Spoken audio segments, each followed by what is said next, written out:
Hi అందరికీ. ఈరోజు వీడియోలో బాగా ట్రెండ్ అవుతున్న బాయిల్డ్ ఎగ్ ఆమ్లెట్ని ఎలా తయారు చేయాలో చూసేద్దామా. దీనికోసం ముందుగా 2 ఎగ్స్ని ఇలా బ్రేక్ చేసుకుని ఒక బౌల్లో వేసుకోండి. ఇప్పుడు ఇందులోకి పావు స్పూన్ సాల్ట్, పావు స్పూన్ కారం కూడా వేసుకుని ఇప్పుడు ఎగ్స్ని 2 మినిట్స్ బాగా బీట్ చేసుకోవాలి. ఈ ఎగ్స్ని బాగా బీట్ చేయడం వల్ల ఆమ్లెట్ బాగా ఫ్లఫీగా వస్తుంది.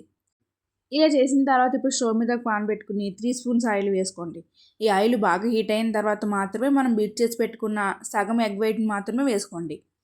ఇప్పుడు మనం ముందుగానే ఉడికించి ఫ్రై చేసి పెట్టుకున్న బాయిల్డ్ ఎగ్ని ఈ ఆమ్లెట్లోకి వేసుకోవాలి. నెక్స్ట్ మిగిలిన సగం ఎగ్ వైట్ని కూడా ఈ బాయిల్డ్ ఎగ్ పైన వేసుకోవాలి. ఇలా వేసుకున్న తర్వాత మంటని లో ఫ్లేమ్లో పెట్టుకోండి. ఇప్పుడు కొన్ని ఆనియన్స్ వేసుకోండి. అలానే ఒక పచ్చిమిర్చిని ఇలా ముక్కలుగా కట్ చేసి వేసుకోండి. అలానే కొంచెం కొత్తిమీరని కూడా వేసుకోవాలి. నెక్స్ట్ కొంచెం కారాన్ని కూడా స్ప్రింకిల్ చేసుకోండి. అలానే కొంచెం గరం మసాలాని కూడా స్ప్రింకిల్ చేసుకోవాలి. ఇప్పుడు మంటని లో ఫ్లేమ్లో పెట్టుకుని ఈ ఆమ్లెట్ని 2 మినిట్స్ బాగా కాల్చుకోవాలి. 2 మినిట్స్ ఉడికిన తర్వాత ఇప్పుడు ఆమ్లెట్ని రెండో సైడ్కి తిప్పుకోండి. ఇలా సెకండ్ సైడ్ కూడా తిప్పుకొని ఇంకొక 2 మినిట్స్ బాగా కాలనిస్తే ఆమ్లెట్ ఫ్లఫీగా చాలా బాగా తయారవుతుంది. చూసారా, చాలా ఈజీగా అయిపోయింది కదా. 5 to 6 మినిట్స్లో రెడీ అయిపోతుంది. ఇప్పుడు ఆమ్లెట్ని వేడివేడిగా తింటూ ఉంటే సూపర్ టేస్టీగా ఉంటుంది.